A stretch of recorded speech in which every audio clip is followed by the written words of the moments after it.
어떻게 이게 가능하냐라는 얘기를 저도 굉장히 고민을 많이 하고 했었는데 웹3를 공부하고 웹3의 정신을 공부하면 할수록 이거네? 이런 생각이 좀 들더라고요. 구글에서 임원회의 때마다 매주 어떡하냐? 걔 또 나갔어? 또 어디 갔는데? 크립토로? 이 얘기가 되게 매주 임원회의 때 안건으로 올라온다고 하더라고요. 제가 얼마 전에 이제 회사를 옮기면서 이제 드렸던 말씀이 있는데 제가 생각할 때 가장 큰 투자는 인생에서 가장 큰 투자는 뭐냐? 내가 가지고 있는 큰 돈을 어떤 회사한테 투자하는 것? 아니면 비트코인을 사는 것? 이런 것보다 더 큰 투자는 사실 나를 옮겨놓는 거라고 얘기했거든요. 자, 안녕하세요. 오늘은 여러분들 좋아하시는 이효석 이사님 모셨습니다. 얼마 전까지만 하더라도 SK증권에서 투자전략팀장 하시다가 최근에 스타트업 업라이즈 이사님으로 자리를 옮기셨죠. 오늘은 이 이사님한테서 주식 이야기뿐 아니라 웹3, 이제 크립토 시장에 대한 이야기를 이제 들어보도록 하겠습니다. 나와주셔서 감사합니다. 안녕하세요. 새해에도 업라이즈 하십시오. 감사합니다. 네. 그러니까 업라이즈로 옮기신 게 이제 탈중화 하신 건가요? 굳이 의미를 부여하자면 그런 의미가 될 수 있을 것 같아요. 어떻게 보면은 좀 더 큰 조직에서 작은 조직으로 옮긴 거니까. 근데 탈중앙한 거라고 하기에는 또 너무 아직은 이제 완전한 탈중앙은 아닌 것 같고 개인적으로는 점점 더도 이제 그런 고민들을 많이 하고 있는 상황이다. 탈중앙화라는 개념이 이게 사실 참 이렇게 우리가 흔히 쓰고 있지만은 이게 대단히 혁명적이고 이제 굉장히 전복적인 개념 같더라고요. 그러니까 예를 들어서 이제 90년대까지 80년대 90년대까지만 하더라도 이제 만일 공개적인 자리에서 탈중앙화라고 이야기했으면 아마 잡혀갔을 거예요. 이게 원래 이제 기존에는 중앙 정부가 강제적으로 신뢰를 확보한 거잖아요. 그렇죠. 물론 민주주의 나라에서는 신뢰를 이제 위탁한 것도 있지만, 근데 이제 블록체인 기술이라는 것이 신뢰를 코드화해버리는 것이고, 결국은 권력 관계를 바꾸는 거잖아요. 이게 대단히 전복적인 개념일 수 있다. 그럼 굉장히 개인적으로 전복적인 이제 지금 활동을 하고 계신 거네요. 아니 근데 이제 저도 이제 주변에서 이제 그런 이야기를 많이 해주시는데 야 너 왜 SK증권 왜 나갔냐 그러면은 이제 제가 하는 말은 SK증권을 나간 게 아니고 업라이즈를 가려고 했는데 이제 SK로 나오지 않고 어떻게 가냐 이런 거고 또 애널리스트 하면서 너 회사 나가려고 했지 그러는데 아니 무슨 애널리스트를 회사 나가기 위해서 해요. 그냥 애널리스트를 열심히 하다 보니까 이런 길로 온 거지. 선후 관계는 바뀐 것 같은데 제가 이제 추구하는 방향성이라는 게 있잖아요 삶에서. 그러니까 저는 그냥 제 스스로를 그냥 돌아보면 그렇게 산 것 같아요. 그러니까 내가 하는 행동이 나 어떤 활동이 그러니까 이 세상에 조금이라도 기여하는 거였으면 좋겠다라는 생각을 저는 항상 많이 했었거든요. 그래서 조금이라도 조금 개선되는 방향이면 그거를 하면 좋겠다. 그런 거에 추구하다 보니까 여기까지 온 것 같아요. 근데 이제 그 이사님 이제 탈중앙화 하신 거 보면서 이제 그런 생각이 드는 게 이제는 이런 질문 한번 해봐야 될 것 같다. 우리가 과연 주식회사 제도라는 게 최선인가? 그러니까 직원들 입장에서는 그 회사의 이제 업사이드를 이제 충분히 이제 공유할 수 있는 그런 시스템은 아니잖아요. 어쨌든 회사 입장에서는 비용 극소화, 그다음에 영업이익 극대화. 그러니까 구조적으로 업사이드를 이제 공유할 수 있는 구조가 아니고. 그러니까 고객들 입장에서도 내가 통신비 내면서 이제 페이스북, 카카오톡 썼지만은 물론 이게 편리한 측면도 있지만은 결국은 그 성과를 이제 회사가 많이 가져가는 이런 구조란 말이죠. 그래서 그렇게 봤을 때 이 주주들도 사실 대부분의 주주는 그 참정권을 제대로 이제 누릴 수 있느냐. 사실 꼭 그런 것 같지는 않고. 그래서 주식회사 제도에 대해서는 한번 그게 최선인가? 라는 의문을 한번 가져봐야 되겠다. 라는 걸 이제 이사님 탈중앙화를 보면서 그런 생각이 들었었어요. 그러니까 이제 저도 이런 탈중앙화 이런 얘기들을 하면서 제가 고민이 됐던 거는 이런 것 같아요. 그러니까 제가 작년 내내 기후위기와 관련된 이야기 그리고 ESG와 관련된 이야기를 하면서 환경에 대한 즉 E에 대한 이야기를 많이 했는데 S와 G에 대한 이야기를 많이 못 드리고 이제 나온 게 된 셈인데 사회적인 기여 그리고 이제 거버넌스의 투명화 이런 것들은 어떻게 보면은 탈중앙화하고 관계가 있는 것 같아요. 이게 무슨 얘기냐면 예를 들어 거버넌스 얘기를 해보면 우리나라가 작년에 개인 투자자들이 1000만 명까지 늘어나면서 투자에 대해서 관심들이 많아지니까 잠깐만 주식 투자를 한다는 것이 무슨 의미인지 교과서에서 배운 거랑 다르다라는 생각을 많이 하셨거든요. 그렇죠. 물적 분할 왜 자기 마음대로 하냐. 나도 주주인데 내가 주주권을 행사할 수 있는 방법이 별로 없네. 이런 서운함들 이걸 되게 많이 느끼셨단 말이에요. 그러니까 저는 이제 거버넌스라는 개념을 이렇게 설명을 드려요. 주인이 된다라는 얘기는 그 삼성전자의 주식 하나를 가지고 있다라는 거는 예를 들어서 500만 개의 주식이 있다고 했을 때 500만 분의 1만큼의 주인의 역할을 해야 되고 그만큼 돈도 받아야 되고 그리고 내가 의사결정권에도 500만 분의 1이지만 어쨌든 참여를 할 수 있는 방법이 있어야 되고 그런데 그게 이론적으로 가능한 거잖아요. 그럼 그 이론과 실제가 제대로 연결될 수 있도록 기업에서 나온 것이 그 개인 주주한테 500만 분의 1만큼씩이라도 아주 작은 것이겠지만 파이프라인이 잘 연결돼서 흘러나가는 중간에 막 새는 거 없이 잘 연결될 수 있도록 해주는 게 그게 투명한 거버넌스 아니겠냐 저는 그렇죠. 그렇게 생각하는데 우리나라는 그게 아직도 부족한 거죠. 그러니까 이런 부분에 대한 개선이 필요하다는 게 첫 번째인 것 같고요.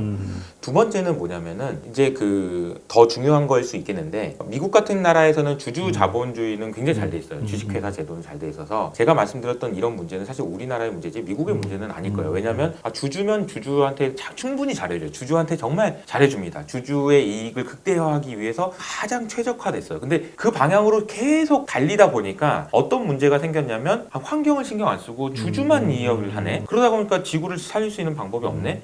야 그러면 주변에 있는 주주 말고 이해관계자 즉 다시 말하면 직원들도 그렇고 그 이 회사의 제품을 사용하는 고객들도 그렇고 그 이해관계자들한테도 도움을 줄 수 있는 자본주의가 돼야 되는 거 아니야? 라는 운동이 사실은 ESG 정신에도 들어가거든요. 근데 그 얘기의 근반으로 들어가면 그래 생각을 해봐라. 주주한테만 위하는 주주만을 위해서 달려가는 회사가 환경을 신경 쓰겠니? 지구를 살리는 기술 개발하겠니? 그렇게 하지 않아야 되고 사회적인 그런 부분뿐만 아니라 거버넌스와 관련된 것도 다 관련이 있어서 그것도 신경 쓰는 회사만이야 비로소 이게 극복할 수 있다라는 게 이제 저는 ESG 정신이라고 생각하는데 오늘 제가 이제 국장님께서 질문 주실 웹3와 관련된 얘기도 사실은 이게 기존에 있는 주주 자본주의로는 어렵단 말이에요. 안 된단 말이에요. 어떻게 주주한테 최적화하고 주주만을 위해서 일을 해야 되는 주식 회사가 이해관계자한테 한눈을 파냐는 거죠. 그러면 그렇죠. 주가가 빠질 텐데 당연히. 그렇죠. 근데 어떻게 이게 가능하냐라는 얘기를 저도 굉장히 고민을 많이 하고 했었는데 웹3를 공부하고 네. 웹3의 정신을 공부하면 할수록 이거네? 이런 네, 생각이 좀 네. 들더라고요. 그러니까 저도 네. 이제 막 공부하는 사원이고 하지만 제가 보는 관점에서는 이런 것도 있다. 이런 얘기를 좀 오늘 들어보면 어떨까 그런 생각이 좀 듭니다. 그 이해관계자 자본주의 말씀하셨는데 그런 생각도 들더라고요. 그러니까 주식회사 제도가 나오기 전에 사실 우리는 협동조합 모델이 있잖아요. 그러니까 협동조합 모델은 거기에 이제 참여해서 생산하는 사람과 그다음에 소비하는 사람과 다 같이 이제 윈윈하는 구조잖아요. 근데 그 협동조합 모델이 성공하지 못했던 이유는 과연 그 기여를 어떻게 평가할 것이냐, 그렇죠. 어떻게 지속 가능하게 할 것이냐, 이제 이런 구조가 없었단 말이죠.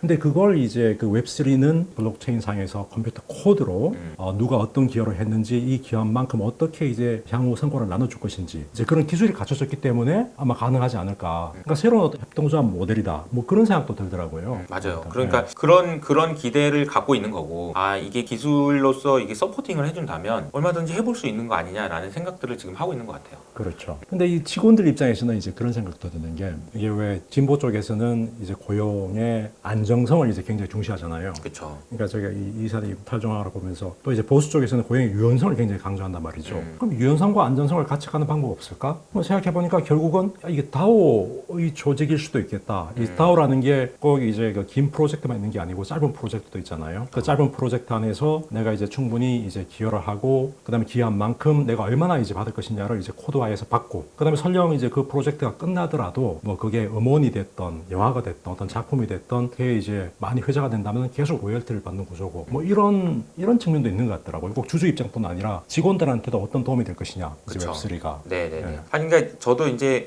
이런 부분을 공부를 하면서 이런 게 가능한가? 진짜로 가능한가? 뭐 호기심을 갖고 이제 공부하는 정도인데 뭐 재밌어요. 이게 말씀하신 대로 웹3에서 이제 뭐 얘기하는 부분이 그게 만약에 가능하다면 진짜 이게 진짜 가능할 수도 있겠는데 뭐 이런 생각들을 하게 되는 것 같고 저는 이제 이 말씀을 좀 드리고 싶은 게 무엇이 이것이 가능하게 만드는 거냐라고 봤을 때 기술인가? 기술은 가능하게 만들어주는 것 같고요. 아무리 기술적으로 되더라도 가야 되는 원동력이 없으면 그건 그렇죠. 구조적인 변화라고 얘기하기는 그렇죠. 어렵거든요. 그렇죠. 그러니까 구조적인 변화가 있으려면 시키지 않아도 자기가 알아서 해야 돼요. 맞아요. 예. 그냥 가만히 놔둬도 하고 싶어서 안달이 나가지고 하는 애들이 예, 예. 있어야 그게 변화가 예, 있는 예. 거잖아요. 그럼 그게 구조적인 원인이 뭘까를 저는 되게 고민을 많이 했는데 저는 그게 되게 아이러니하게도 이미 너무 오를 대로 올라버린 자산 가격이 탈중앙화 그리고 웹3 뭐 이런 것들을 정신을 구현하게 만드는 아주 강한 원동력이라고 생각하는 거예요. 그게 어떤 측면이죠? 이게 자산 가격이라는 게 이제 우리가 젊은 친구들 같은 경우에 이제 이런 생각 많이 하잖아요. 우리가 회사에 들어가서 일을 열심히 해요. 그래서 열심히 일을 하면은 버는 돈이 예상되고 그 버는 돈을 저축하든지 뭐 이렇게 하면은 내가 5년 후, 10년 후, 20년 후 은퇴할 때까지 내가 어느 정도의 돈을 모을 수 있다는 게 계산이 된단 말이야. 그리고 그 계산을 우리는 이제 리니어하다라고 얘기하죠. 그렇죠. 아주 그냥 각도가 좀 다를 수 있어요. 임원이 되면 이렇게 될 수 있고 안 되면 이렇게 될 수 있어요. 근데 이렇게 될 수는 없다는 거죠. 그렇죠. 이미 안정되고 성숙된 회사에서 돈을 받고 투자하고 일을 하고 이런 것들은 대부분 다 리니어한 삶을 살게 됩니다. 근데 그 리니어한 삶이 나쁜 게 아니었어요. 과거에는. 그러니까 자산 가격이 여기 있을 때는 도달할 수 있다라는 가능성이 있잖아요. 그렇죠. 근데 예측 가능성이 있었죠. 예측 가능성이 있고 나의 삶을 계산할 수 있잖아요. 그럼요. 20대라고 하더라도 저희가 그렇죠. 30년 전에 20대라고 하더라도 30년 후에 내가 그 중간 어느쯤에 집을 살 수 있고 그러니까 자본주의도 안정된- 한때 그런 시대가 있었어요. 그렇죠. 예. 안정된 삶을 살 수 있다라는 생각이 들었어요. 근데 이게 아닌 것 같단 말이죠. 그렇죠. 그렇죠. 젊은 친구들 중에서 계산이 빠른 친구들은 네. 계산해보면 50대? 안 되는데 요즘에는 심지어 의사 하시는 분들도 이거 곱하기 해봐도 더하기 해보니까 안 되던데 이렇게 되는 거예요. 그러니까 이거를 이런 식으로 각도를 바꾸지 않으면 안 된다라는 생각을 많이 하는 것 같고 그렇게 할 수 있는 유일한 방법이 투자이고 또 하나의 방법이 이제 탈중앙화. 그러니까 사업이라는 개념도 탈중앙화라고 생각하면 그런 거죠. 큰 회사를 조금 더 키우는 거는 어렵지만 작은 회사를 이만큼 키우는 건 쉬운데 작은 회사를 이만큼 키웠을 때 얻을 수 있는 베너핏 이런 식으로 가니까 익스포넨셜하게 갈 수 있겠구나 라고 생각을 해서 젊은 친구들이 이쪽으로 많이 뛰어드는 것 같다라는 생각이 듭니다. 그러니까 어떻게 보면은 이 젊은 사람들을 탈중앙화 쪽으로 그리고 이제 스타트업으로 아니면 뭐 이런 회사 쪽으로 많이 가도록 만드는 원동력은 뭘까 생각해 보면 아이러니하게도 높아진 그럼요. 자산 가격인 것 같아요. 그러니까 6, 70년대만 하더라도 이제 자본주의에서도 복지 국가가 가능하다. 그러니까 예측 가능한 삶을 살 수 있다라는 이제 그 패러다임이 있었는데 그게 사실 무너진 거잖아요. 그렇죠. 그러니까 기적이 일어나지 않는 한 나는 이제 내 삶을 바꿀 수가 없어. 이제 이런 거잖아요. 이제 젊은 친구들이 이런 것 때문에 아마 크립토 쪽으로 많이 가는 것이고 이제 독립적인 어떤 삶, 경제적 자유 이제 이쪽으로 많이 가는 것 같아요. 그러니까 그거를 잘못됐다라고 얘기할 수가 없는 거죠. 제가 그럼요. 보기에는. 이 기성세대가 만들어 놓은 네. 그 시스템에 의해서 네. 어쩔 수 없이 올라가지 않으면 안 되는 자산 가격. 이게 어떻게 보면은 젊은 세대들로 하여금 이런 그 강한 그 원동력을 만들어낸 게 아닌가 그런 생각이 좀 듭니다. 요즘에 이제 저도 이제 들은 얘기인데 언론에서 보니까 구글에서 임원회의 때마다 매주 어떡하냐? 걔 또 나갔어? 또 어디 갔는데? 크립토로? 이 얘기가 되게 매주 임원회의 때 안건으로 올라온다고 하더라고요. 그만큼 지금 뭐 실리콘밸리에서 나타나는 변화들은 되게 우리가 보기에 여기서 이제 생각하고 체감하는 거랑은 또 다른 느낌들이 그렇죠. 일들이 일어나고 있는 것 같습니다. 아니 저도 그런 거 많이 느껴요. 그 최근에 이제 크립토 시장 이제 암호 자산을 가지고 이제 그 스타트업 창업한 분들을 보면은 대부분 다 20대예요. 그러니까 20대고 왜냐하면 40대 넘어는 이해를 못 하니까. 그렇죠. 저게 과연 이제 그 워킹 가능한지 작동한지 이제 이해를 못 하니까 이런 젊은 분들이 굉장히 많이 뛰어드는 것 같아요. 맞아요. 그래서 야, 이 크립토 시장 웹3가 이때까지 이 자본주의가 하지 못했던 부의 재편 이런 걸 만들 수 있는 건 아닌가라는 생각도 들더라고요. 특히 맞습니다. 젊은 세대 쪽으로. 그러니까 이제 그게 어떻게 보면은 젊은 세대들이 그런 생각을 한다라는 게 첫 번째 이유인 것 같고 또 하나는 당면한 문제가 자산 가격이 이렇게 올라가는 과정에서 우리가 계속 얘기하고 있는 거가 뭐냐면은 유동성의 폭발적인 증가잖아요. 그렇죠. 이 유동성의 폭발적인 증가라는 것은 돈인데 이 돈이라는 것을 사람들이 어딘가에다가 저장해 놓는 개념이라고 저는 이해를 하는데 무슨 말이냐면 은행에 있어요. 은행이 가지고 있는 돈을 어딘가에 저장해 놓는다는 개념은 누군가한테 맡기는 거죠. 대출. 그 사람한테 맡기는 거예요. 그 사람한테 저장해 놓는 거예요. 그 회사한테 맡겨 놓는 거고. 투자를 하고 채권을 사고 주식을 사고 모든 것들은 어떻게 보면 그 돈을 어떠한 한 대상에 저장해 놓는 개념이라고 생각할 수 있는데 아이러니하게도 자산 가격이 이렇게 많이 올랐지만 저장해 놓을 데가 없을 정도로 지금 많이 풀려버린 유동성은 이걸 또 어떻게 할 거냐의 문제가 생기는 거예요. 그렇죠. 그래서 저는 NFT라는 기술이 이거를 이쪽 말고 보이는 데 말고 예. 안 보이는 데도 저장해 놓을 수 있어. 그럼요. 그 생각을 네. 한번 해봐. 야, 네. 이 돈 넘쳐난다고 하고 네. 마이너스 금리 채권 그거 어차피 네. 넣으면 깎이는데 네. 하지 말고 네. 이 그림에다가 저장 한번 해보는 게 어때? 이 디지털이지만 여기다가 NFT 내가 이거 등기해줄게, 밀게 해줄게, 거래하게 해줄게. 그러면서 돈이 이쪽으로 넘어가는 거라고 저는 생각하거든요. 그러니까 물꼬를 틀어줄 필요도 있는 거예요. 왜냐하면 이 유동성을 감당을 못하고 있는 거잖아요. 그렇죠. 그래서 그런 쪽에서도 니즈들이 좀 있지 않나 그런 생각들이 좀 듭니다. 그리고 또 하나는 아까 뭐 메타버스로 가야 되는 여러 가지 이유들 중에서 메타버스로 가야 되는 것의 동력은 어떻게 보면은 기업들이 과거에는 우리나라라는 로컬에서만 팔 수 있는 물건들을 메타버스 공간에선 전 세계에 다 팔 수 있으니까 확장성이 비교가 안 된단 말이에요. 그러니까 그렇죠. 당연히 메타버스로 가야 되는 건 너무 당연한 거고 사업을 하시는 입장에서는 그리고 또 하나는 메타버스 공간으로 가는 것이 사실은 어떻게 보면 기후라는 측면에서 봐도 그냥 사람들이 덜 움직이고 덜 소비하고 이런 쪽으로 갈 수 있기 때문에 그게 또 맞는 방향이기도 하거든요. 그러니까 다 연결이 돼 있는 개념인 것 같다는 생각이 들어요. 그렇죠. 메타버스는 사실 국적이 의미가 없으잖아요. 그렇죠. 그러니까 무역이라는 게 이제 개념이 없어질 수 있을 것 같아요. 그러니까 이 나라에서 저 나라 팔고 여러 가지 통관 절차를 거쳐야 되고 이게 필요 없어질 수 있는 그런 어떤 이제 세계인 것 같다는 생각이 들어요. 그 메타버스 공간으로 간다라는 것이 의미하는 게 뭐가 있냐 여러 가지 의미가 있겠지만 그게 이제 맞고 옳고 그름의 문제를 떠나서 그러니까 전망을 하는 입장에서 이제 과연 세상은 어떤 식으로 변할지를 생각을 해보면 사람들이 메타버스 공간 내에서 가상환경 공간에서 더 많은 시간을 보내고 그 공간 내에서 유희를 즐기고 이렇게 하게 될수록 이 현상 자체가 현실에는 어떤 영향을 줄까 이 얘기를 했을 때 제가 최근에 박현주 회장님이 얘기하신 게 무릎을 쳤는데 여기에서 경험을 많이 하면 많이 할수록 여기서의 경험은 극단적으로 또 나눠질 거다. 왜냐하면 어차피 그냥 밥 먹는 거는 그냥 삼각김밥만 매일 먹어도 되는 한 번만 그냥 어차피 그냥 제일 좋은 걸로 경험하는 거. 그런 그 양극화된 그런 소비 패턴이든 행동 양식이든 이런 게 나타나지 않겠냐. 왜냐면 여기서 다 웬만한 건 다 경험하잖아요. 그러니까 진짜 현실 세계에서 경험하는 건 진짜 좋은 거 아니면 굳이 왜 여기서도 할 수 있는데 이렇게 될 거라는 거죠. 그러니까 양극화된 소비 이런 패턴들도 아마 더 심화될 수도 있겠다라는 생각도 좀 듭니다. 그러니까 얼마 전에 그 저희가 이제 그 건축하시는 홍익대 유현준 교수님을 모신 적이 있는데 유현준 교수님이 그런 말씀하시더라고요. 자, 메타버스가 이제 활성화되면 현실은 어떻게 될 것이냐.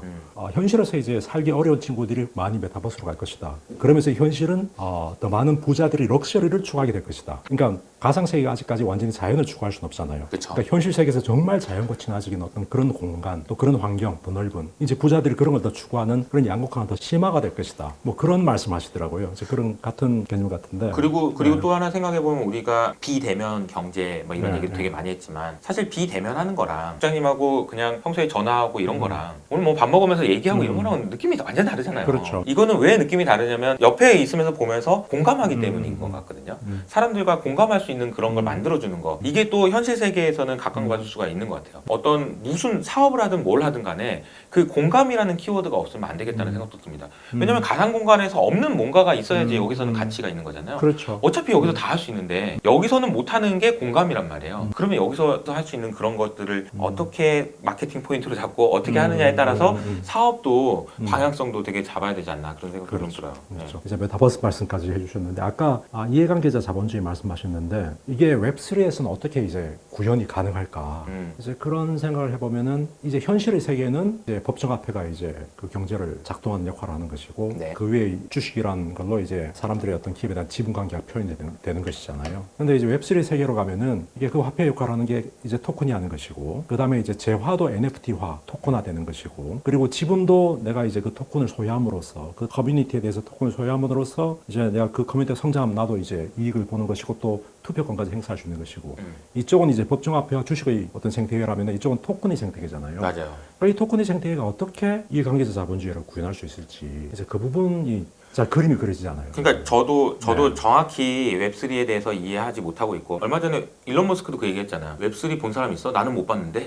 그 얘기를 한 거는 약간 좀 그 비꼬면서 얘기를 한 거잖아요. 저도 본 적도 없고 그냥 개념상으로만 있고 그게 과연 언제 실현될 수 있을지 그거는 잘 모르겠어요. 근데 저는 제가 관심 있는 거는 이겁니다. 그러니까 웹3가 뭔지 모르겠지만 웹3라는 말이 나온 거는 웹2에서의 문제점에 대한 반론으로 나올 거라고 생각합니다. 그리고 그 웹3의 정신은 굳이 지금 당장 오늘 아니면 내년에 웹3가 현실화되느냐와 관계없이 이 정신만큼은 우리가 추구해야 되는 방향성이라고 생각해요. 왜냐하면 그 추구해야 되는 방향성인 이유는 웹2가 문제점이 있기 때문에 생긴 거기 때문에 그럼 웹3가 가지고 있고 지금 현재 얘기하고 있는 것의 주제는 뭐냐라고 저는 감히 정의를 해보면 이게 두 가지인 것 같아요. 제가 중요하게 생각하는 거는 오너십하고 커뮤니티인 것 같아요. 그렇죠. 예. 이 오너십이라는 것이 그 웹3를 통해서 기존에 가지고 있던 플랫폼들이 그 컨텐츠를 제공하는 사람들이나 아니면 소비하는 사람들이 섭섭함을 많이 느끼게 해줬던 것이 사실이거든요. 그럼요. 근데 뭐 그 섭섭함 자체가 편리함을 이기지 못하면 이거는 바뀌기가 어려워요. 그래서 다시 말하면은 유튜브를 예를 들어서 유튜브라는 걸 봤을 때 유튜브가 저도 이제 유튜브를 하고 있지만 유튜브를 만들어서 해요. 그리고 광고비를 주잖아요. 그러니까 일종의 보상을 주는 거긴 한데 유튜브가 잘 되는 것만큼 내가 잘 되는 건 또 아니잖아요. 그렇죠. 그래서 좀 섭섭해. 그렇죠. 그러니까 소비하는 사람들도 네. 광고비 주는 거 광고 몇 개 보는 거 치고 이런 식으로 되게 되게 좋은 컨텐츠를 소비할 수 있게 해주니까 좋다라는 효용에 비해서 내가 이렇게 소비도 많이 해주고 하는데 유튜브가 잘 될 때 나한테 떨어진 건 없네? 이런 섭섭함. 솔직히 제가 방금 말씀드렸던 그 섭섭함과 편리함을 따졌을 때 지금은 뭐가 더 큰가요? 당연히 편리함이 더 크죠. 그렇죠. 섭섭함은 별로 지금은 별로 섭섭하지 않아요. 괜찮아 이 정도는. 그러니까 저는 섭섭함이 더 커요. 그죠? 아, 섭섭함이 더 크세요? 아, 그 사람에 따라 좀 다를 수 있겠지. 사람에 따라 다를 수 있겠지만 이 섭섭함이 더 커져야 이게 웹3가 막 가려는 힘이 더 커질 텐데 아직은 저는 그거는 아닌 것 같아요. 다만 제가 말씀드리고 싶은 거는 점점 더 섭섭해질 거예요. 그렇죠. 왜냐면 유튜브는 더 커진다고 그럴 거고 구글은 더 커진다고 하고 애플은 더 된다고 하는데 나는 뭐야? 내가 애플을 이렇게 열심히 쓰고 있는데 나는 뭐야? 이런 생각들이 들고 그 섭섭함의 크기는 점점 커질 거고 그 섭섭함을 이 흠의로 응축시켜서 폭발시키는 게 이제 웹3 정신 아니겠냐 이런 생각이 그렇죠. 들어요. 그게 뭐냐면은 예. 야 네가 이런 것도 사용할 수 있고 이런 것도 사용할 수 있다고 하면 내가 이 커뮤니티에 있는 토큰을 나눠줄게. 그러면 그 토큰을 네가 가지고 있으면 사용자가 됐든 누가 됐든 제공자 컨텐츠의 제공자가 됐든 우리가 잘 될 때 다 같이 잘 되는 거야. 이런 개념이 들어가는 거잖아요. 그것이 이제 기술적으로 서포팅이 돼가지고 그게 가능하다면 이게 변화를 이뤄낼 수 있다는 거죠. 그리고 반드시 또 이 오너십과 커뮤니티가 필요한 이유는 오너십이 있지 않으면 웹2를 바꿀 수가 없습니다. 이게 다시 말하면 아까 섭섭함이 편리함을 이길 수가 없어요. 여기에다가 섭섭함에다 플러스 너도 좋은 거야 라는 얘기가 들어가야 되는데 그게 그럼요. 오너십이라는 거죠. 유튜브를 사용하는데 훨씬 더 편리하고 훨씬 더 많은 컨텐츠가 있지만 어떤 너튜브라는 게 있어요. 이게 웹3라고 한다면 너튜브는 얘가 잘 되면 나도 돈을 벌 수 있어. 이 정신이 들어가 있지 않으면 그냥 섭섭함만으로는 이걸 이길 수가 없다는 거죠. 그러니까 오너십이 반드시 필요한 것 같고 그 오너십이 가능하도록 만들어주는 게 그 정신인 것 같고요. 두 번째는 커뮤니티는 저는 지속 가능성이랑 연결된다고 생각해요. 혼자서만 잘 되는 게 아니고 같이 있는 커뮤니티가 다 같이 잘 되는 방향으로 가고 나도 보상을 받고 그 무형의 보상이든 토큰을 통한 보상이든 어떤 보상이든 받으면서 그 경험치를 쌓아나가는 것이 나한테 도움이 된다라는 그 생각이 아니면 허가하기가 어려운 것 같아요. 그렇죠. 그러니까 아까 이 탈중앙화 개념이라는 게 이제 굉장히 전복적이고 혁명적인 개념이라고 이야기했는데 이제 그 혁명을 만들어가는 과정이 굉장히 자본주의적인 것 같아요. 맞아요. 그러니까 왜냐하면은 이제 토큰을 통해서 내가 이 커뮤니티에 기여하는 만큼 내가 경제적 이득을 볼 수 있다. 그게 인센티브가 되니까 내가 이 커뮤니티에 더 열심히 활동하게 되는 것이고 그렇죠. 그 커뮤니티가 성장하면 나도 좋은 것이고 그렇죠. 어떤 경제적인 어떤 이득, 동기 이제 이게 그런 혁명을 만들어내는 가장 키워드잖아요. 또 그 키워드를 따지고 보면은 결국 토큰이 그 역할을 하는 것이고. 그렇죠. 아까도 제가 말씀드렸지만 가만 놔둬도 하지 말라고 해도 알아서 하도록 만들어야지 그게 강력한 힘이거든요. 그렇죠. 뭐 옛날에도 학교 다닐 때 보면은 공부해라 하는 게 아니고 알아서 공부하는 게 잘하는 것처럼 가만히 놔둬도 해야 돼요. 커뮤니티가 알아서 돌아가가지고 커뮤니티가 알아서 되도록 하는 게 중요한 거거든요. 그러니까 참 이 탈중앙화 이제 개념을 보면서 제가 옛날 생각이 나던데 80년대에 이제 진보 진영은 굉장히 혁명적인 구호를 많이 이야기했었어요. 이제 권력을 이제 민중에게 네. 이제 이런 구호를 많이 했었는데 사실 그건 그 당시로는 불가능한 이야기였거든요. 불가능한 이야기고 폭력적인 방법 아니고는 불가능했어요. 그렇죠. 근데 지금은 그 기술이 만들어줄 수 있는 것 같아요. 맞아요. 권력을 중앙이 아니라 그 참여하는 사람들에게 어떻게 경제적인 인센티브를 가지고 그리고 토큰을 가지고 그게 어떤 참정권까지 부여하기 때문에 참여도 할 수 있는 맞아요. 이제 이런 구조가 되고 있는 게 아닌가라는 생각이 들더라고요. 그러니까 그게 참 어떻게 보면은 기존의 기득권을 가지고 있는 분들이라면 되게 위기 의식을 느껴야 되는 그렇죠. 거는 맞는 것 같아요. 그렇죠. 이게 물론 제가 말씀드린 것처럼 3년 후에 올지 5년 후에 올지 모르지만 그 정신을 가지고 기존에 있던 전통적인 회사들이라도 그 정신을 가지고 운영하거나 그렇지 않으면 여기에 있는 정신이 이길 수밖에 없어요. 구조적으로 그런 것 같아요. 구조적으로 당연히 하지 말라고 해도 하는 애들이 그냥 하기 싫은데 억지로 하는 거랑은 이길 수밖에 없어요. 그렇죠. 시간이 지나면. 그렇죠. 그 다오는 어떻게 보세요? 그러니까 다오가 어떤 지금 아직까지 우리가 볼 수 있는 이제 뭐 사례가 사실 우리 아직까지 잘 없는데 한국에서는 네네네. 이게 어떻게 역할을 할 수 있고 어떻게 개념 지으세요? 다오가 이제 Decentralized Autonomous Organization이잖아요. 예, 예. 그러니까 이제 탈중앙화 자율 조직. 자율조직이죠. 예, 예. 어떤 하나의 목적을 가지고 그냥 모여가지고 탈중앙화된 조직을 만든다라는 건데 그것도 역시 그러니까 웹3하고 연결이 돼 있는 개념인 것 같은데요. 그러니까 그게 이제 가능할지 여부는 이게 뭐 저도 솔직히 잘 모르겠고, 그러니까 뭐 제가 계속 말씀드리지만 그 기술적인 부분은 가봐야 아는 것 같아요. 그게 언제 현실화될 수 있는지 그리고 이제 어떤 문제가 있을지. 그러나 토큰 이코노미를 통해서 가능할 수 있겠다라는 생각은 확실히 더 이전보다는 드는 거는 확실한 것 같고요. 그 다오라는 개념을 진짜 제대로 하기 위해서는 처음부터 굉장히 잘 정교하게 설계가 돼 있어야 된다라는 생각도 들고요. 그 설계가 되기 위해서는 기술적으로 코딩을 잘해서 그 개념보다는 하나의 국가가 만들어 만들어지는 개념이기 때문에 그렇- 하나의 네. 마을이 만들어지는 개념이기 맞아요. 때문에 예, 예. 그 마을이 계속되기 위해서 필요한 것들이 뭔지에 대해서 그렇죠. 엄청나게 고민을 많이 해야 되는 것 같아요. 그렇죠. 하나 예를 들어서 예, 예. 다오라는 곳에서 토큰을 만들든 뭘 만들든 그 토큰이 과연 지속적으로 인플레이션에 의해서 가치가 떨어지거나 인플레이션 때문에 가치가 올라가거나 그런 일들을 막기 위해서 지금 연준이 하고 있는 행동들을 이해하고 적용시킬 수 있어야 돼요. 왜냐면 그 토큰이 만약 가치가 많이 떨어지면 사실 그게 와야 될 거 아닙니까? 그렇다고 가치가 너무 올라버리면 또 문제가 될 거고요. 안정적으로 유지하기 위해서 연준이 지금 계속 테이퍼링을 한다는 등 뭐 이렇게 뭐 친절한 FMC가 되고 막 이런 행동들을 보면서 아 저렇게 해야 되는구나. 통화량은 이렇게 늘려야 되고 이런 지표를 보면서 이렇게 해야 되는구나를 고민을 되게 많이 해야 될 것 같고요. 그렇죠. 그것뿐만 아니라 사실 이건 경제적인 문제일 거고 정치적인 문제도 의사결정권을 어떤 식으로 나눠줄 거고 이거를 비중을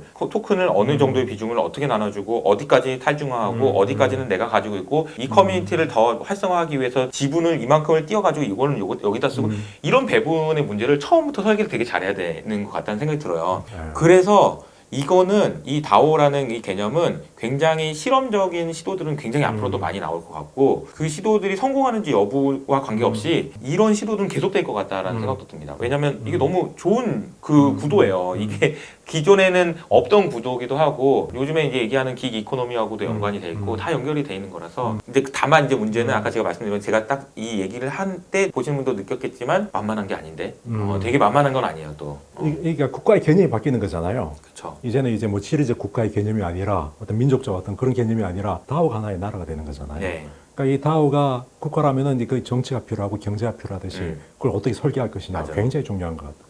그래서 제가 이제 뭐 저도 이호석 아카데미라는 채널을 운영하고 있고 거기에 계신 분들한테 지금 다오를 만들고 계시잖아요. 네, 다오를 만든다고 보기는 어렵지만 다오의 정신을 따라가려고 노력을 하는 거죠. 네. 어떻게 보면 이호석 아카데미의 이제 구독자분들을 제가 이제 효친님들이 효석 친구님들이라고 부르고 있고 그분들이 사는 마을을 효친 마을이라고 제가 이름을 붙였어요. 그러니까 이게 커뮤니티가 됐으면 좋겠다. 저희 이제 구독자분들도 서로 친해졌으면 좋겠고 구독자분들끼리 성향도 비슷하니까 왜냐하면 제가 하는 말을 제가 하는 방식대로 얘기하는 거를 좋아하는 분들이 모여 있는 거거든요. 그렇죠. 그러니까 그분들이 모이면 또 그분들끼리도 하는 얘기들이 많아요. 금방 친해져요. 그래서 이게 커뮤니티가 될 수 있겠다라는 생각이 들고 그 커뮤니티 안에서 제가 없더라도 스스로 돌아갈 수 있는 그런 게 있으면 저는 좋겠다는 생각이 들어요. 그래서 다양한 시도들을 많이 해보고 있습니다. 설계 잘 하셔야 되겠네요. 설계를 그러니까 이게 이제 또 이제 이 이사님이 워낙 이제 그 팬심이 많으니까 이제 근데 이사님만으로도 되는 게 아니잖아요. 아 그럼요. 그러니까 커뮤니티의 구성원들을 자발적으로 이제 할 수 있는 어떤 그런 설계들이 필요한 거잖아요. 맞아요. 근데 이제 이런 설계들을 저는 그런 생각을 하는 게 뭔가 전지전능한 사람이 나타나서 네. 자 이건 이렇게 하고 이건 이렇게 하고 이렇게라고 하기는 어려울 것 같아요. 그건 그렇죠. 불가능할 것 같아요. 그러니까 계속된 트라이 앤 에러를 통해서 사람들이 어떤 걸 좋아하고 어떤 걸 고민하는지를 고민해보지 않으면 그건 답이 없어요. 아무도 안 해봤잖아요. 아무도 해본 게 아니거든요. 그래서 저는 그런 재미있는 실험들을 지금 하고 있는 거다. 그러니까 그런 측면에서 언론사들이 제일 문제인 것 같아요. 언론사들은 그러니까 웹 1.0, 2.0, 3.0이라고 할 때 웹 1.0은 그냥 자 읽기만 해.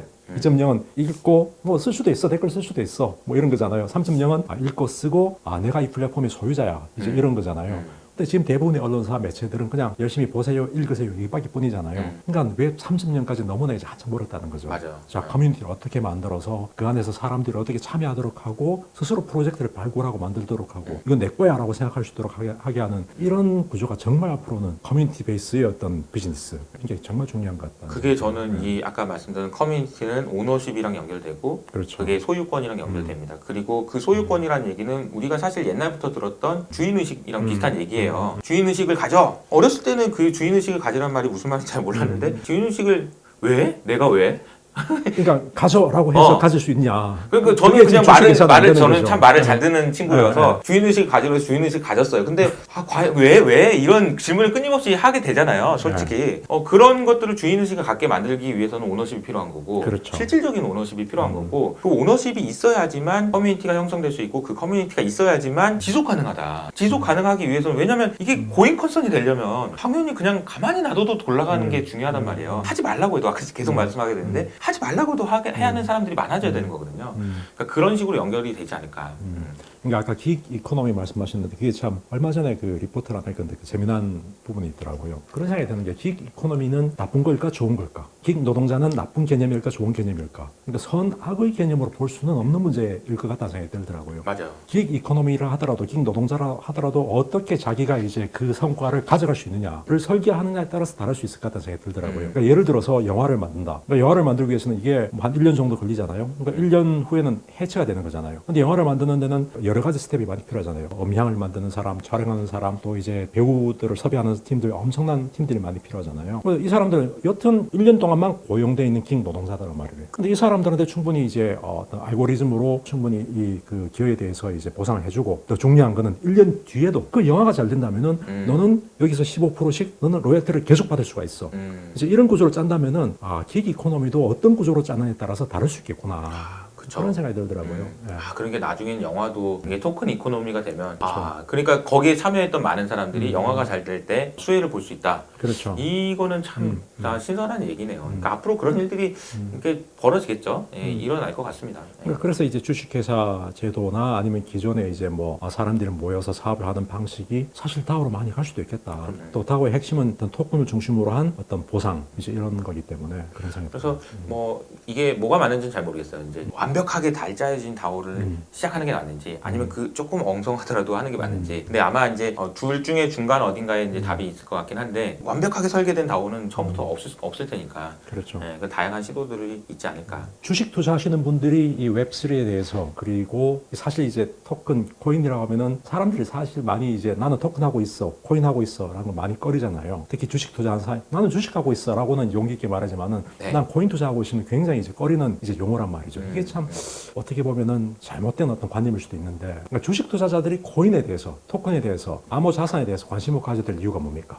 제가 이제 얼마 전에 이제 웹3와 관련돼서 네. 일론 머스크도 나는 본 적 없다 이렇게 얘기하셨고, 잭도 씨는 그런 게 어딨냐. 그런 거 없다. 어차피 LP들이 다 가져가, 그러니까 VC들이 다 가져가는 거고. VC로만 중앙화된 거 아니냐? VC로 중앙화된 거고, 어차피 떨어지는 거 없다. 니네들은 콩콩물이 그냥 빚져놓은 그런 거다. 이렇게 얘기를 하셨거든요. 그래서 저는 그 말도 되게 틀린 말은 아닌 것 같아요. 제가 이제 말씀드렸던 게 굉장히 이상적으로 잘 됐을 때 얘기인 거고, 그게 안 되는 그런 다오나 아니면 웹3는 또 누군가의 또 새로운 중앙화된 누군가의 수혜만 혜택만 주게 할 뿐이지 별거 없고 그냥 똑같은 건데, 이런 생각을 하게 될 가능성도 매우 높다고 봐요. 왜 이 얘기를 제가 많이 드리는 이유는 뭐냐면, 뭐 지속적으로 강조해서 말씀드리는 거지만 이 문제가 있는데, 저는 항상 이 말씀을 좀 드릴게요. 세상이 변화하는 과정은 기존에 있던 세상에 있는 문제점을 해결하는 과정에서 부가가치가 항상 나온다고 생각하거든요. 그렇죠. 그러니까 뭔가 불편한 걸 해소하는 것에서 발명품이 나오는 거고, 뭔가 제도를 개선하는 것에서 이제 가치가 나온다고 생각하는데, 웹3 지금 오늘 제가 얘기했던 많은 문제들은 웹2에 가지고 있는 문제고, 이 문제를 해결하는 방향으로 결과적으로 갈 거라는 거죠. 그렇죠. 그러니까 우리의 생각이나 사고방식을 여기에다 맞춰놓고 우리가 생각을 하고 행동을 해야 되는 게 되게 중요하다라는 말씀을 좀 드리고 싶어요. 제가 얼마 전에 이제 회사를 옮기면서 이제 드렸던 말씀이 있는데, 제가 생각할 때 가장 큰 투자는, 인생에서 가장 큰 투자는 뭐냐. 내가 가지고 있는 큰 돈을 어떤 회사한테 투자하는 거, 아니면 비트코인을 사는 거, 이런 것보다 더 큰 투자는 사실 나를 옮겨놓는 거라고 얘기했거든요. 그러니까 이제 많은 분들이 얘기할 때 이제 어셋 얼로케이션, 투자에서 제일 중요한 게 뭡니까? 에셋 얼로케이션이죠. 자산 배분을 어떻게 하고 어느 자산에다 어떤 비중을 실느냐를 결정하는 거에서 거의 끝난다. 되게 중요한 얘기예요. 근데 어떻게 보면은 인생에서는요, 잡 얼로케이션이 더 중요해요. 내가 어느 포지션에 있느냐가 되게 중요하거든요. 그러니까 이게 이 말씀을 들으시는 이제 아마 사장님들이 싫어하실 것 같긴 한데, 이게 들으신 분들은 그 생각을 하셔야 되는 것 같아요. 내가 지금 어느 포지션에 있어야 되느냐, 이쪽에 있을 거냐, 이쪽에 있을 거냐, 그 고민들, 뭐 빨간 약, 파란 약 같은데, 아무튼 그 고민도 하셔야 될 것 같고, 단순히 이게 투자가 주식 투자라는 개념만 생각하실 필요가 없는 것 같아요. 주식 투자는 주식 시장에 있는 사람들이 생각하는 미래인 거예요. 그렇죠. 그냥 그 사람들이 미래가 이게 올 것 같다고 했으면 올라갔다가 안 올 것 같다고 하면 빠지지만, 주가는 그렇게 움직이지만 사실 그 밑에 있는 세상들은 이 웹3라는 개념을 지향하면서 회사들도 바뀔 거고, 사람들도 바뀔 거고, 환경도 바뀔 거고, 사업 환경도 바뀔 겁니다. 그러니까 이걸 알아야 되는 거죠. 저는 이거를 단순히 주식 투자자가 알아야 된다라는 개념보다는 그냥 다 아셔야 되는 얘기인 것 같아요. 여튼 투자자 입장에서는 웹3에 만일 투자를 한다면은 어떻게 투자해야 되나요? 그러니까 왜냐하면은 코인 같은 경우는 우리 흔히 코인이라 표현하지만은 이 코인이라는 게 생태계를 돌리는 굉장히 핵심적인 역할이잖아요. 네네. 근데 코인에 막상 투자하려니 이제 변동성이 크고, 그 다음에 이제 그 생태계에서 이제 재화로 쓰이는 NFT에 투자하자니 사실 아직까지 거품이 많은 것 같고, 맞아요. 뭐가 이제 더 좋은 건지 가치 있는 건지 가치를 평가할 수 있는 방법도 없는 것 같고, 이거 어떻게 이제 투자해야 될지 잘 모른단 말이죠. 이 너무 어려운 얘기인데 예.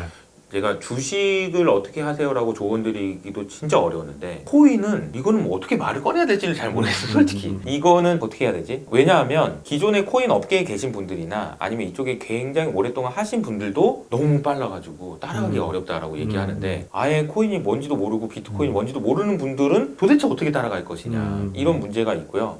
그리고 먼저 앞서가지고 소위 말하는 이제 주식 투자에서도 베타 투자가 있고 알파 투자가 있잖아요. 그냥 지수가 올라가겠지라고 하면서 그냥 코스피를 사놓는 투자가 있는가 하면 그런 걸로는 양이 안 차니까 나는 적극적으로 개별 종목을 발굴해가지고 알파를 헌팅하겠다는 투자도 있는 거거든요. 근데 이제 암호 자산도 마찬가지인 것 같아요. 만약에 어떤 중요한 좋은 알트코인을 발굴해가지고 거기서 투자해가지고 성과를 낼 수 있는 실력이 없는데 뭔지도 모르는데 가가지고 그냥 배팅만 휘둘리고 있으면 맨날 헛스윙에 삼진만 당하고 그냥 넉다운돼서 나올 가능성이 매우 높다. 저는 그렇게 생각하거든요. 뭐가 어떻다라더라는 여기는 더 사기꾼이 많아가지고 맞아요. 또 엄청 네. 위험해요. 그래서 제가 생각하는 방식은 그냥 적정한 수준에 여러분들이 생각하는 적정한 수준의 그 돈만큼을 그냥 암호 자산 중에 제일 큰 거 한두 개 정도를 찍어놓고 지수에 투자한다는 생각으로 1%가 돼도 좋고 2%가 돼도 좋고 여러분들 자산 중에 1%가 돼도 좋고 2%가 돼도 좋고 그냥 좀 저장해 놓고 그냥 기다려 볼 수 있지 않나 그런 정도의 생각을 가지고 있습니다.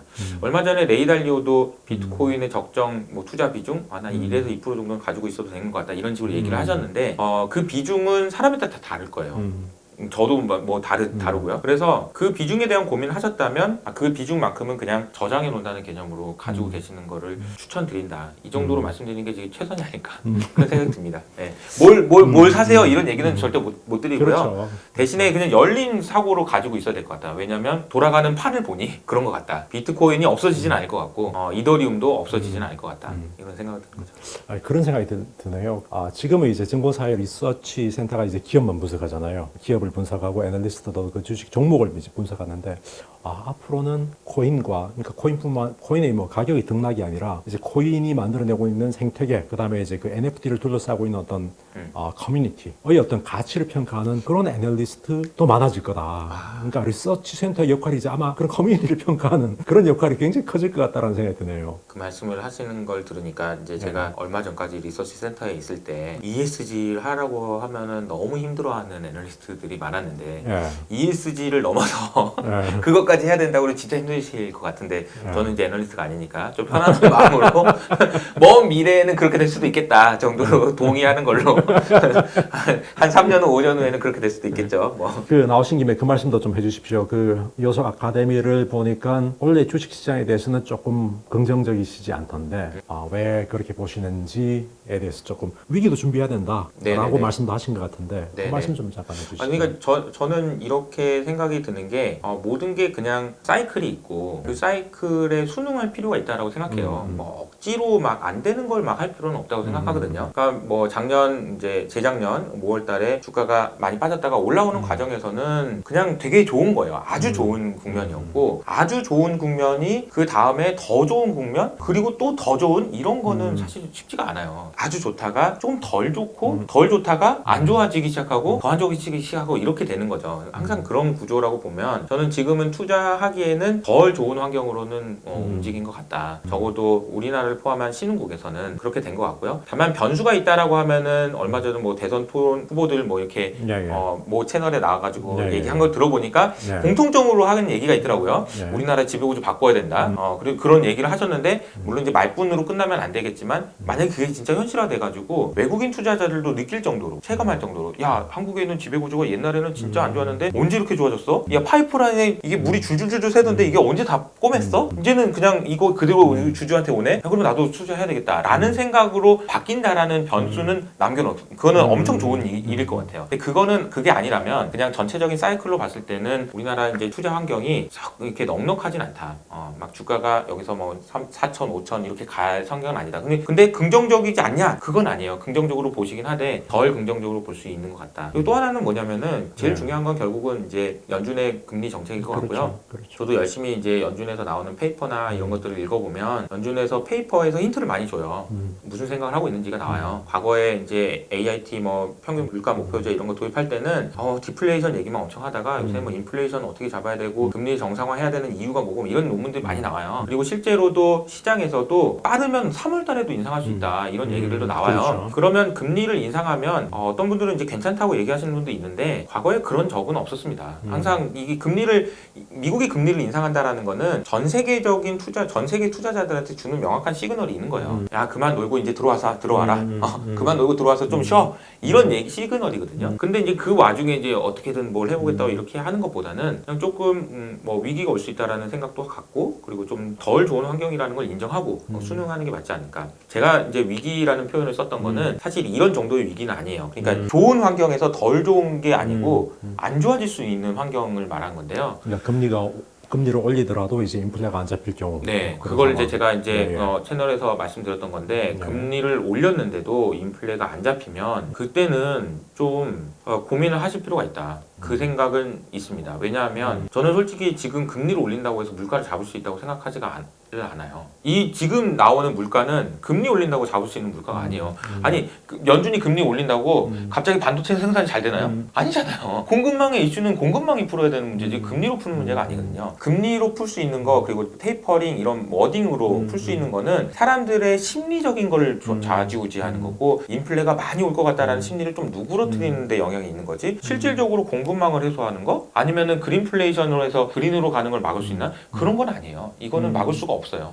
그러면 이거 막을 수 없는 거를 금리를 올리고 사람들의 심리를 바꿨음에도 불구하고 이게 진정이 안 돼서 인플레가 너무 심해진다라는 얘기가 나온다면 이거는 저는 조금 더 조심해야 될 필요가 있다라는 생각이 듭니다. 그러니까 거기다 임금까지 오르면은 그쵸. 그러니까 임금이 굉장히 하방 경제적이잖아요. 맞습니다. 임금까지 오르면은 금리를 올리더라도 인플레가 잡힐까라는 이제 그런 걱정을 충분히 할 수 있겠네요. 네, 임금이 올라서 생기는 인플레이션은 저는 괜찮다고 생각해요. 왜냐하면 임금이 오르니까 어쨌든 그리고 소비 여력이 많아지고 경제가 더 좋아질 수 있는 여지가 있는 거니까. 근데 다만 이제 공급망 이슈나 그린플레이션 이런 문제를 금리로는 못 잡는 구조적인 문제인데 이것 때문에 PPI 인플레이션이 계속된다. 그럼 기업의 마진은 스퀴즈 될 수밖에 없는 거고 이거는 되게 좀 어려운 문제가 아닐까. 그러니까 연준이 금리를 올린다면 이번에 아마 2%까지 올릴 수 탑이 2%까지 올릴 수 있을 거라고 생각을 할 텐데 0.5%, 0.75%, 1%까지 올라가면 올라갈수록 남은 여지는 줄어드는 거거든요. 그렇죠. 사람 시장에서는 당연히 그 생각할 거예요. 연준이 남은 카드가 얼마 없는데 그래도 안 잡히면 이거 뭐야? 뭐 어떻게 되는 거야? 그러면 이 불안감이 생길 수 있다.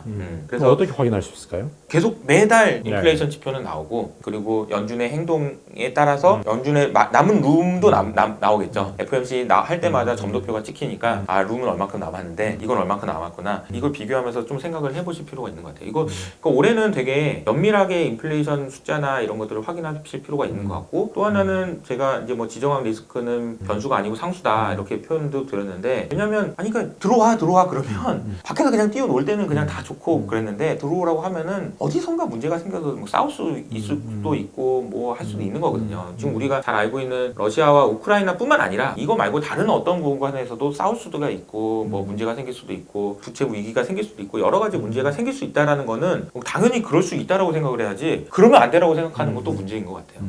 그렇죠. 오늘 말씀 재밌게 들으셨는지요? 이제 투자에서 성공하기 위해서는 한 발 앞서 미래가 어떻게 이제 전개될지 확인하고 보고 또 그 미래에 이제 발을 살짝 담그고 공부하고 이런 노력들이 필요한데 오늘 이사님으로부터 자, 우리 투자자들이 어떤 미래에 발을 담궈야 될지 공부해야 될지에 대해서 많은 이야기를 들었습니다. 오늘 나와주셔서 감사합니다. 감사합니다.